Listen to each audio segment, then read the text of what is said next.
My best friend's wife got pregnant with his own brother's baby. The entire family told him to forgive and forget. So I helped him vanish into the shadows and together, we burned their world to the ground. The call came at 11:33 p.m. on a Tuesday. I was in the studio mixing vocals for a local indie band's album. Had my headphones half off, adjusting levels when my phone lit up. Darius Vance, we'd been best friends since we were 10. Grew up 3 houses apart. Different paths, but always close. He never called this late unless something was seriously wrong. I picked up. You good? Silence. Then his voice too calm. The kind of calm that makes your stomach drop. My wife's pregnant. I pulled the headphones off completely. Darius, it's not mine. The air went out of the room. What? Celeste is pregnant. It's not mine. I stood up pacing. How do you know? Are you sure? I had a vasectomy 3 years ago. His voice was flat. Mechanical, we both decided no kids. Mutual decision. I never told anyone except you. I remembered. Late night conversation at a bar. Both of us a few drinks in. He told me about the procedure. Said it was the right call for them. Asked me to keep it quiet. I did. She announced it 2 weeks ago. He continued excited. Happy. I stayed quiet. Got a DNA test done through a doctor I know. Discreet. And Felix. I stopped pacing. Your brother Felix. Yeah. Felix, 29. Broadcast journalist at the local TV station. Always been the golden child. Good looking, charming, their parents' pride and joy. The one who could do no wrong. How long? I asked. Over a year. Hotels, lies, everything. Found texts, receipts, all of it. His voice cracked slightly just for a second. Then back to that terrible calm. I confronted them together yesterday. They admitted it. Felix cried. Said he fell in love. Celeste said our marriage was already dead. Darius, I told my parents and Rowena, his sister, thought they'd support me. Thought they'd be on my side. The way he said it made my chest tight. What happened? They told me to forgive her. He laughed. Bitter. Hollow. My mother looked me in the eye and said I should be the bigger man. That family comes first, that the baby is innocent in all this. You're kidding me. My father said divorce would destroy everyone. Rowena said I was being selfish, only thinking about my pain. He paused. They want me to stay married. Let Felix be the involved uncle. Keep everything quiet for the family's reputation. I couldn't speak. The rage building in my throat would have come out as screaming. Felix said he'd step back if that's what I wanted, but he can't abandon his child. Celeste held his hand while he said it. In my parents' living room, they all just nodded along. Where are you right now? Home. Alone. Celeste at her mother's. Felix is probably at the house he shares with 2 roommates, pretending he's the victim. Another pause. I don't know what to do. The studio was silent except for the hum of equipment. I thought about Darius. Steady, loyal, the guy who always did the right thing, who worked his ass off at his job, treated Celeste like she was everything. Never complained, never caused drama, and they wanted him to just take it. What do you want to do? I asked. Long silence. I don't know. I sat back down in my chair staring at the mixing board. Thought about Felix's smug face, about Celeste's lies, about his parents choosing their golden boy over their own son's dignity. Then burn it all down. The words came out cold. Certain silence on the other end. You mean that? Darius asked quietly. Every word. They chose him over you. Your own family. Your wife slept with your brother and they want you to smile and play happy family. So yes, burn it all down. I heard him exhale slowly. When he spoke again, something had shifted in his voice. Not angry, not broken, something else entirely. Okay, but I need you to trust me on something. Anything. This is going to take time and I need you to be the only person who knows what I'm really doing. What are you planning? Can you meet me tomorrow? Your studio after hours? Of course. Good. A pause. Then they think I'm weak. They think I'll just accept this and move on. And you won't. No. His voice was ice. But they need to think I will for now. The line went quiet for a moment. I could hear him breathing. Darius, yeah, I'm with you. Whatever you need. I know. Another pause. Thank you. He hung up.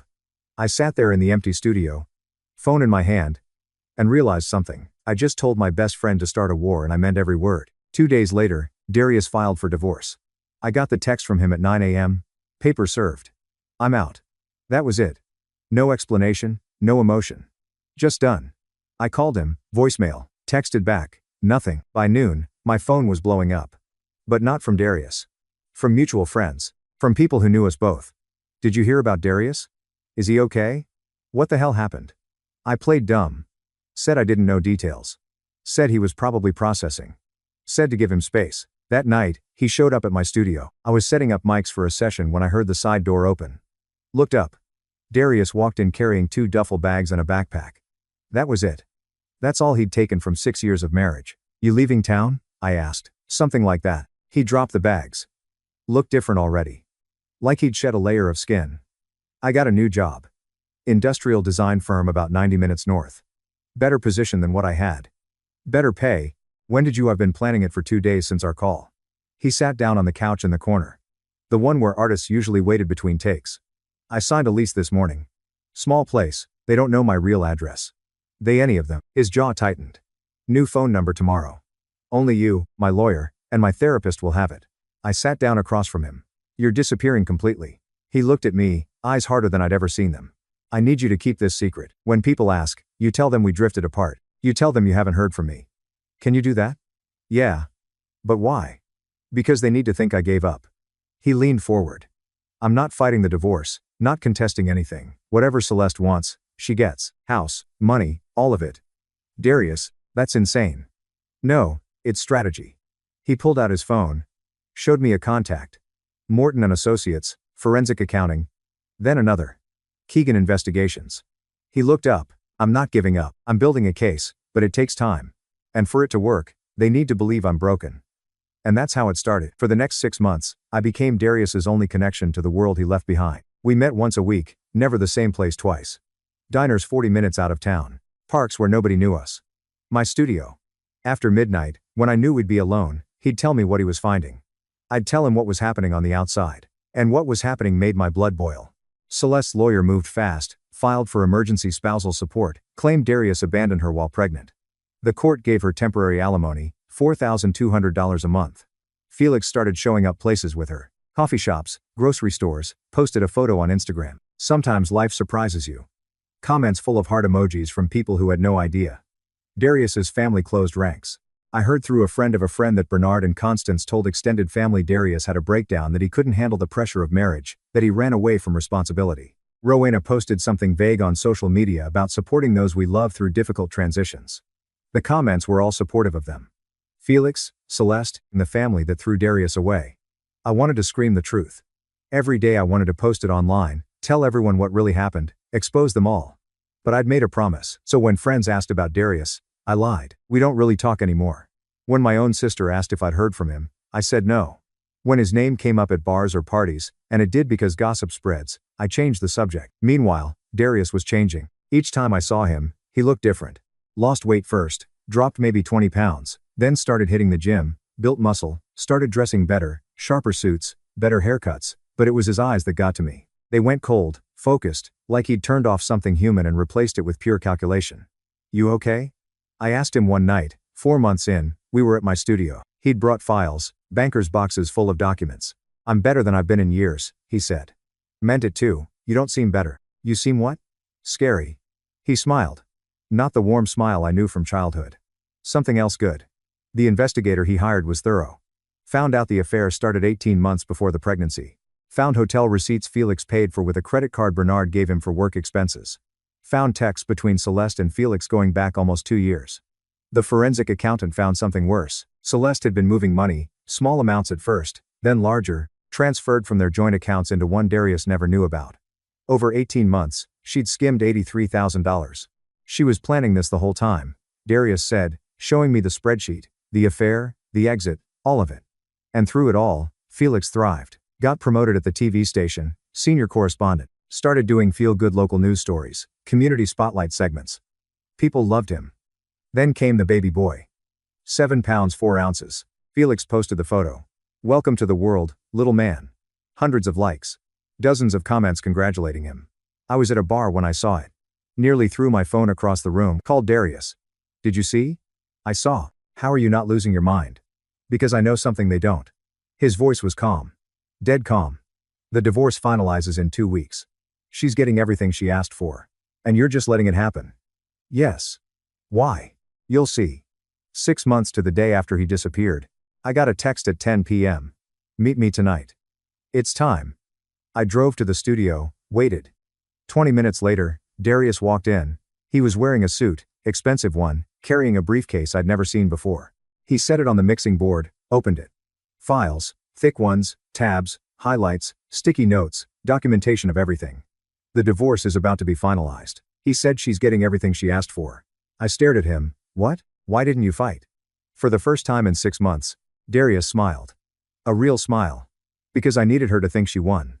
The divorce finalized on a Thursday in March. Darius signed everything. Didn't contest a single line. Celeste got the house. $485,000 worth of home that Darius had paid the down payment on, made every mortgage payment for, maintained and improved for 6 years. She got alimony, $4,200 a month for 5 years. $250,000 total. She got a lump sum. $60,000 cash. Retirement account split down the middle. His lawyer called me that afternoon. I don't understand what he's doing. We could fight this. We could contest. He knows what he's doing, I said, and hung up, but I wasn't sure I believed it. That weekend, I heard through a friend who heard through a coworker that Celeste threw a party. Freedom party, she called it. Invited everyone, family, friends, people from her yoga studio. Felix co-hosted. I saw the photos online. Couldn't help myself. Scrolled through Instagram stories from people I barely knew, watching snippets of their celebration. Celeste in a new dress, laughing. Felix with his arm around her, Bernard raising a glass giving some kind of toast. Constance posting a photo captioned, "Family is everything." Red heart emoji. I closed the app before I put my fist through my phone. 2 weeks later, Felix moved into the house completely. Not just staying there, moved in. Posted photos of home renovations. New paint in the living room. Different furniture. Erasing every trace of Darius like he never existed. Then came the engagement ring. Big. Showy. Expensive. Felix posted it with some caption about building a future and unexpected blessings. The comments were nauseating. "You two are so perfect together. Love wins. Your son is so lucky to have you both." I was at a coffee shop when I saw it. Had to walk out before I said something to the barista who had nothing to do with anything. Called Darius. "Did you see?" "I saw." "Calm. Always calm now." "How? How are you not?" "Because anger is useless right now." I heard him typing in the background. "Did you see the TV segment?"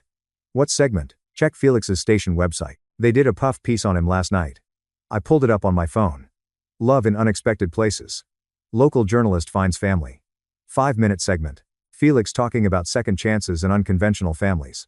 Celeste appears halfway through holding the baby, talking about how grateful she is. No mention of Darius, not once. Like he'd been erased from the story entirely. The comments were full of support. The anchor smiled. Everyone bought it. I watched Felix on my phone screen looking sincere and humble, talking about stepping up and doing what's right. And I realized they'd won. Not just the divorce, not just the money and the house and the baby. They'd won the narrative, the story, the public perception. Darius was the unstable one who couldn't handle marriage, who ran away, who abandoned his responsibilities. Felix was the hero, the good brother, the man who stepped up, and everyone believed it. I started seeing it everywhere. Mutual friends who used to ask about Darius stopped asking. Darius's name got dropped from conversations, from group chats, from wedding invitations. The family erased him from photos.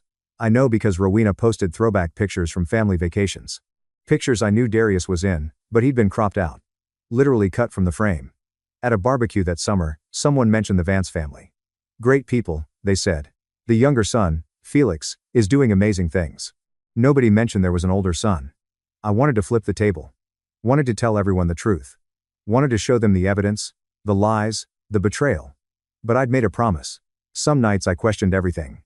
Called Darius at 2 a.m. after too many drinks. What if this destroys you more than them?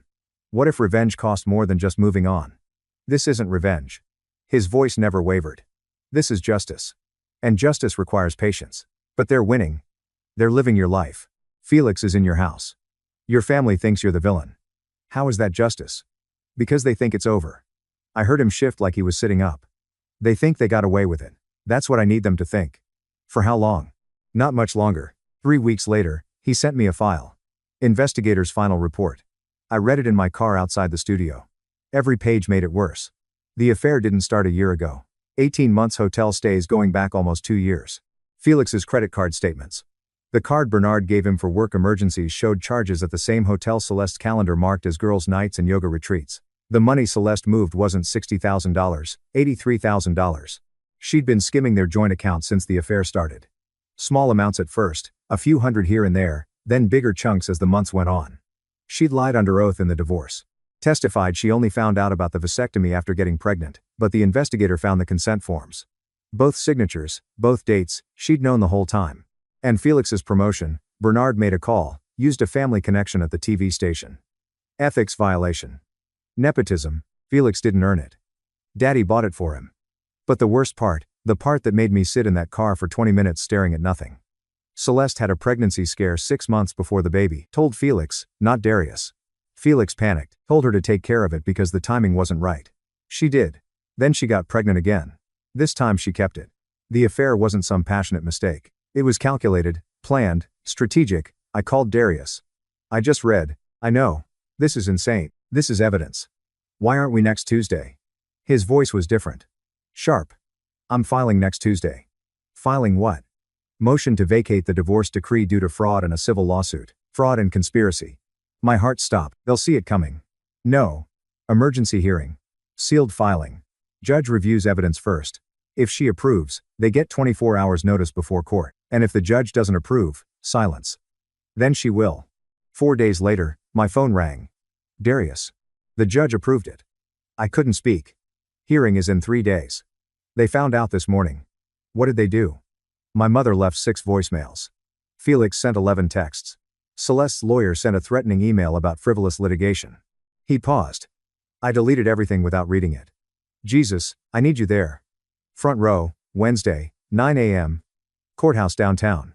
Wear your best suit. Why? Because when they see you sitting behind me, they'll know. Know what? His voice went cold, colder than I'd ever heard it. That I was never alone. I didn't sleep the night before. Kept thinking about what was coming, about the files I'd read, about 6 months of watching them celebrate while Darius rebuilt himself in the shadows. I put on my best suit, charcoal gray, the one I wore to formal events I actually cared about. Left early, grabbed coffee I didn't drink. The courthouse was downtown. Big old building with marble floors and too much echo. I'd never been inside before. Found the courtroom. 3rd floor, double doors, wooden benches like church pews. I walked in at 8:45. The room was already filling up. Celeste's side was packed. Bernard in a dark suit looking stern. Constance beside him, clutching a purse. Rowena in the row behind them, staring straight ahead. Felix sat next to Celeste, holding her hand. Celeste's parents had flown in. I recognized them from wedding photos. Friends scattered throughout. Witnesses, I guessed. They saw me walk in. Confusion rippled through them. I didn't acknowledge them. Just walked to the front row on the opposite side and sat down directly behind where Darius would sit. Constance whispered something to Bernard. He turned, looked at me. I stared back. Felix's jaw tightened. At 8:58, Darius walked in. I barely recognized him. 6 months ago, he'd been broken. Hollow, a man going through the motions of breathing. The person who walked through those doors was someone else entirely. Expensive suit, tailored perfectly, haircut sharp, posture like steel. He moved with precision, purpose, zero hesitation. He didn't look at them, not once, just walked to the plaintiff's table, set down his briefcase, and sat. Behind him, I heard Constance make a sound, half gasp, half sob. The lawyer sitting next to Darius was a woman in her 40s. Patricia Wu. I recognized her from Darius's descriptions. Specialist in fraud and asset recovery. Reputation for being ruthless. She looked at 9 a.m., exactly. The bailiff called out, all rise. The Honorable Judge Mary Ann Hendricks presiding. The judge walked in. 60s gray hair pulled back, sharp eyes that missed nothing. I'd looked her up. 20 years on the bench, reputation for hating fraud. We sat. Case number 24, CV 847. The bailiff announced. Vance versus Vance motion to vacate divorce decree. Celeste's lawyer stood first. Same guy from the divorce looked uncomfortable. Your Honor, this motion is without merit. My client was awarded a fair settlement in good faith. Mr. Vance is simply a vindictive ex-husband who I'll decide what is merit. Counsel, Judge Hendricks' voice was ice. Sit down. He sat. Patricia Wu stood calm, controlled. Your Honor, my client's ex-wife committed systematic fraud. She lied under oath. She concealed significant assets. She conspired with his brother to destroy my client's life while enriching herself. We're not here to relitigate a divorce. We're here to expose a crime. The room went silent. Proceed, the judge said. Patricia called her first witness. The forensic accountant, middle-aged guy, glasses, carried himself like someone who lived in spreadsheets. He took the stand, was sworn in. Patricia walked him through it methodically. Joint bank accounts, statements going back 3 years, highlighted transactions, withdrawals, transfers, patterns, over an 18-month period. Mrs. Vance systematically transferred funds from accounts she shared with my client into a private account he knew nothing about. Total amount, $83,417. She projected the documents on a screen, line by line, date by date. The transfers started small. $200 here, $500 there, then larger. $2,000, $5,000. Timed perfectly. Always after Darius's paychecks deposited. Always labeled as personal expenses or savings transfer. Did Mrs. Vance have legal access to these accounts? Patricia asked. Yes. They were joint accounts. Did she have legal obligation to disclose the existence of the private account during divorce proceedings? Absolutely. Failure to disclose assets during divorce is fraud.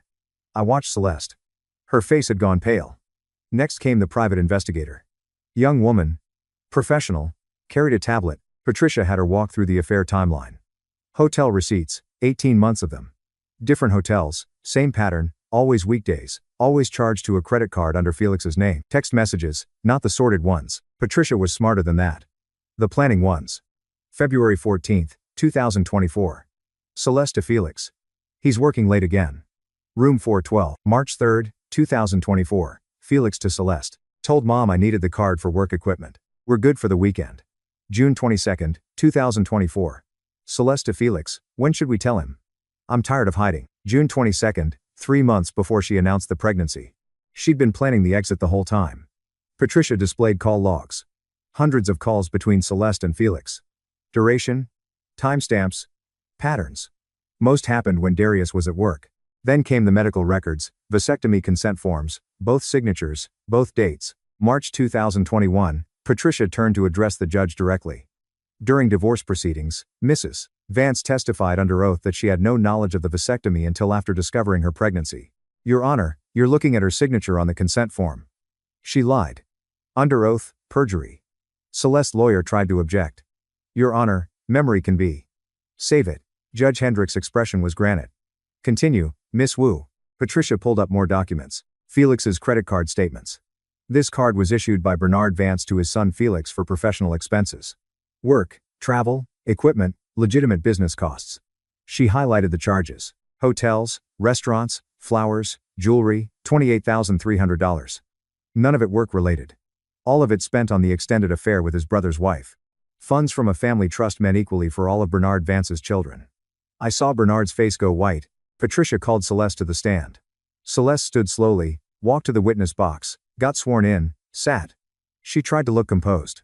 Victimized even. The wronged woman forced to defend herself. Patricia didn't give her a chance. Mrs. Vance. When did your marriage to Darius become, in your words, loveless? Around 2 years ago, I think. Patricia pulled up a text message. Projected it. This is from you to Darius.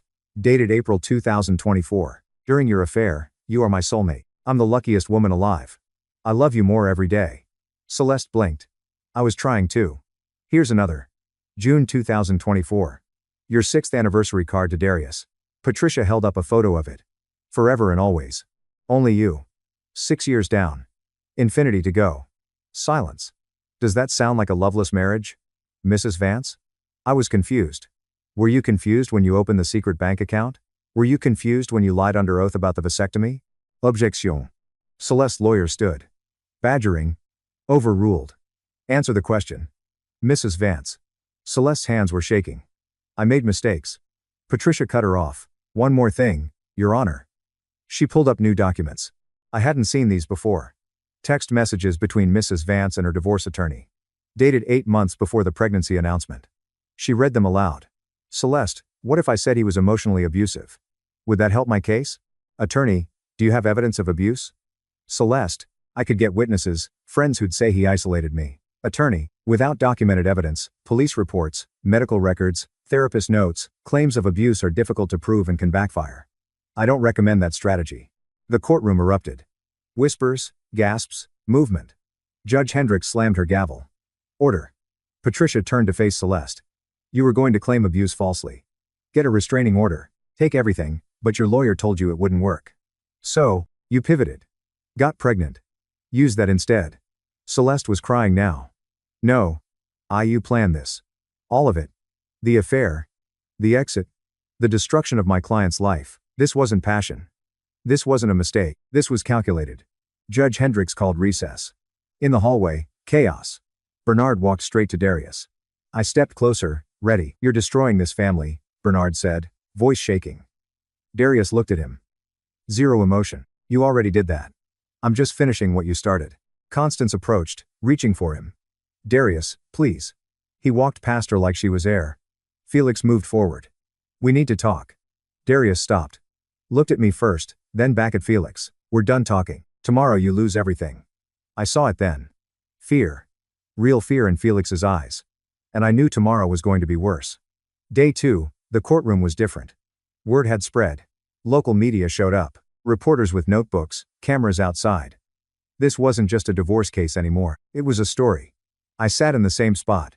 Front row directly behind Darius. The room filled faster than yesterday. More people. More whispers. Celeste's side looked smaller somehow, like some supporters had quietly disappeared overnight. Judge Hendricks entered at 9 a.m. sharp. Miss Wu, call your next witness. Patricia stood. The defense calls Felix Vance. Felix went rigid. Celeste grabbed his hand. He stood slowly. Walked to the witness stand, sworn in, sat down, tried to look calm. He failed. Mr. Vance, how long have you worked at Channel 7 News? 4 years. And your current position? Senior correspondent? How did you obtain that promotion? Felix hesitated. Through hard work, and Patricia cut him off, pulled up an email chain. This is correspondence between your father, Bernard Vance, and Gregory Wilmot, station manager at Channel 7, dated November 2024. Your father writes, Greg, my son, Felix, has been working hard. Any chance you could give him a look for the senior position opening up? Mr. Wilmot responds, for you, Bernie? Absolutely. Consider it done. The TV station's HR representative sitting in the gallery started taking notes. You didn't earn that promotion, did you? I was qualified. Mr. Vance, is this your first affair with a married woman? His face went white. What? No, I mean yes or no. Silence. Patricia pulled up more documents. Hotel receipts, credit card statements, witness testimony. Summer 2022. You had an affair with a woman named Veronica Hall. Married? Her husband never found out because she ended it before he discovered the truth. She looked at Felix. Pattern of behavior, wouldn't you say? Felix's lawyer objected. Judge overruled. And the credit card you used for hotels with Mrs. Celeste Vance that was given to you by your father for work expenses. Correct? Yes. But how much did you spend on the affair? Hotels? Dinners? Gifts? Felix didn't answer. $28,300 from a family trust fund. Money meant equally for you and your siblings. You embezzled it. I didn't embezzle. You used family money for an affair with your brother's wife. What would you call it? No answer. Patricia dismissed him. Felix practically fled the stand. Next, she called Constance. Darius's mother walked to the stand like she was going to her own execution. Got sworn in, wouldn't look at Darius. Mrs. Vance, can you describe the family meeting that took place after Darius discovered the affair? Constance's voice shook. We discussed the situation as a family. And what was the family's advice to Darius? We thought we suggested he consider forgiveness. Forgiveness? Patricia let the word hang. Did you tell him to be the bigger man? I don't remember exactly. Patricia pulled out a small recorder. Held it up. Your Honor, this is a recording of that family meeting. Single-party consent state. Perfectly legal. She pressed play. The audio filled the courtroom. Bernard's voice. Divorce would destroy everyone. You need to think bigger than yourself. Constance's voice. Felix needs support right now more than you do. Rowena's voice. You're being selfish. That baby is innocent. Felix's voice. Quieter. I'll step back if that's what you want, but I can't abandon my child. Then Darius's voice strained. He's not my child. He's yours with my wife. Constance's voice again. Sometimes men have to sacrifice for family harmony. Patricia stopped the recording. The courtroom was dead silent. Did you really tell your son that his brother, who impregnated his wife, needed more support than he did? Constance was crying. We were trying to keep the family together by asking him to sacrifice his dignity, his self-respect, his entire life. No answer, just crying. Patricia dismissed her. Called Rowena next. Darius's sister took the stand. She looked defeated already. Celeste's lawyer tried to use her, asked her to defend the family's actions, talk about how they were trying to do what's best. Rowena broke. We were wrong. Her voice cracked. We handled it completely wrong. Celeste's lawyer froze. Mrs. We were protecting Felix. His reputation, his career. We didn't. She looked at Darius for the first time. We didn't think about how much you were hurting. We should have. I should have. She was dismissed. Bernard was called. Had to testify about the trust fund. Did you give Felix access to family money for work purposes? Yes. For equipment, travel. And did you know he spent $28,000 on hotel rooms? Bernard's face went red. No, I did not. Did you know he was using your money, money meant for all your children to fund an affair? No. Do you know now? Bernard looked at Felix. Pure betrayal in his eyes. Yes, I know now. Then Patricia called me. I stood, walked to the witness stand, got sworn in. Patricia asked about my friendship with Darius. How long we'd known each other, what kind of person he was. In all the years you've known Darius, did he ever express desire for revenge? I thought carefully. No, he wanted truth. He wanted them to stop pretending they were the victims. Did he ever speak badly about his wife before this? Never. He praised her constantly. Talked about how lucky he was. And after he discovered the affair, did he become violent, threatening? No. He became quiet, strategic. He wanted justice, not revenge. Simple, direct, devastating. Patricia had one more bomb. Medical records. A clinic dated 8 months before the baby was born. Mrs. Vance had a pregnancy scare 6 months into the affair. She told Felix, not her husband. She read from text messages. Felix to Celeste. Are you sure? Celeste, the test was positive.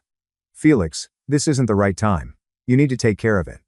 Celeste, are you sure? Felix, we are not ready. Do it. I'll pay. Clinic records showing the procedure. Then 5 months later, another pregnancy. This time, she kept it. The affair wasn't some passionate mistake. It was calculated from the beginning. Patricia gave closing arguments. Your Honor, my client's ex-wife committed perjury. She concealed $83,000 in assets. She planned to falsely accuse him of abuse. She systematically destroyed his life while his own family helped her do it. The divorce decree was obtained through fraud. It must be vacated.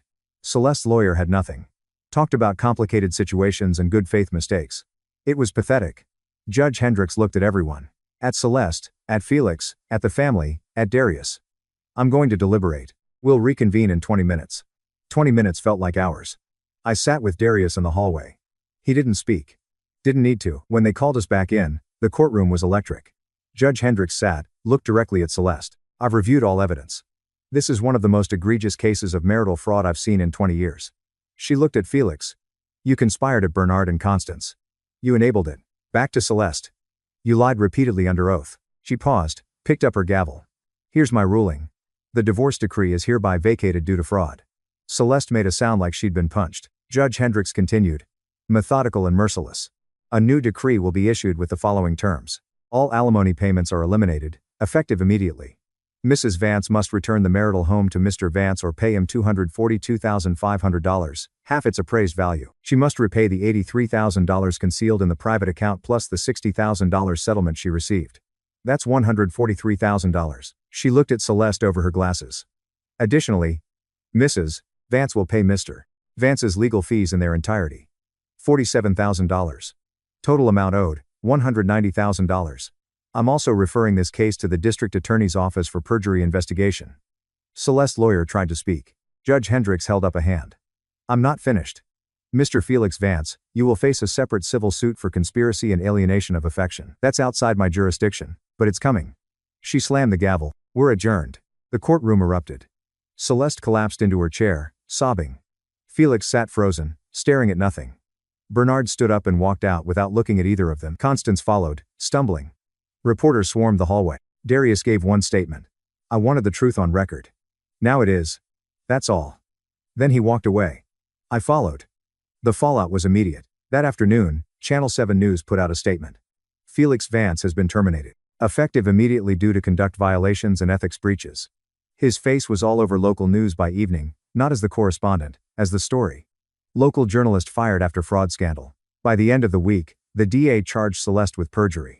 She pleaded out probation, fine, no jail time. But the conviction stayed on her record. Bernard filed for divorce from Constance 3 weeks later. Couldn't handle the strain.